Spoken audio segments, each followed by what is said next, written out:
How to use the copper bulb in Minecraft. The copper bulb is a new light emitting block in the Minecraft 1.21 update. It isn't in the game yet, but if you start a new world and turn on the experiments, it will appear in the game. If there are any changes to the copper bulb before the update is released, I'll have a card on the top right to an updated video. How to get the copper bulb. The crafting recipe for the copper bulb is 3 copper blocks of the same oxidation level, a piece of redstone dust, and a blaze rod. In this pattern crafts 4 copper bulbs. The copper bulbs can also be found unlit in different levels of oxidation in the new structure, the trial chamber. This is an underground structure that will be found between -40 and -20 that will have trial spawners that spawn different mobs and vaults with loot. To mine the copper bulbs, you will have to use at least a stone pickaxe, otherwise it will be destroyed. How to use the copper bulb. The copper bulb is similar to other copper blocks. It will oxidize slowly, going from copper to green color. These 4 states of oxidation are copper, exposed,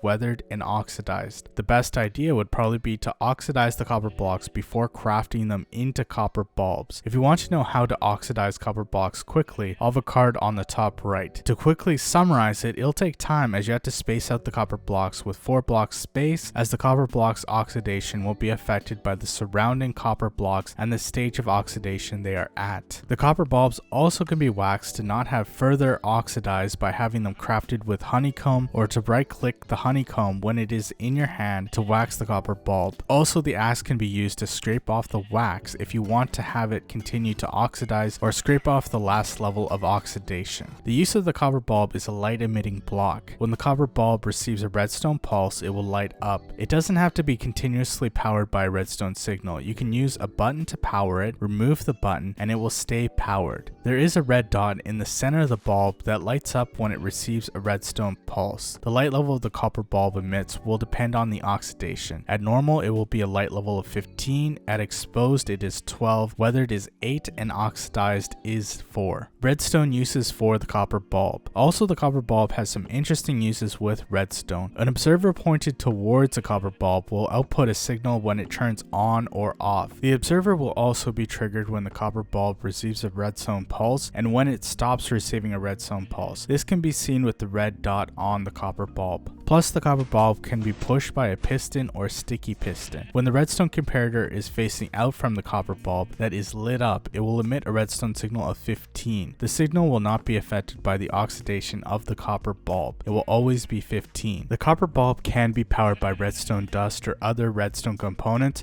but it will not power surrounding redstone dust. To emit a redstone signal from the copper bulb, you will have to use a redstone comparator or an observer. If the copper bulb isn't powered, the redstone signal will be 0. This means that the copper bulb can be used as a toggle or a T flip-flop, basically meaning an on-off switch. To give you an example, here is a door that is powered by a button. When you hit the button, there will be a pulse and the door will open for a short period of time. However, if you have a button power a copper bulb, this will keep the door open, and when you hit the button again, it will unpower the copper bulb, closing the door. This is a very simplified example, but this is going to be very useful in redstone circuits. In conclusion, the copper bulb is an interesting decorative block for emitting light. I like the look of it and plan on using it in my builds. Plus, I think there are some interesting redstone implications with it, and it will be used in redstone circuits quite a bit.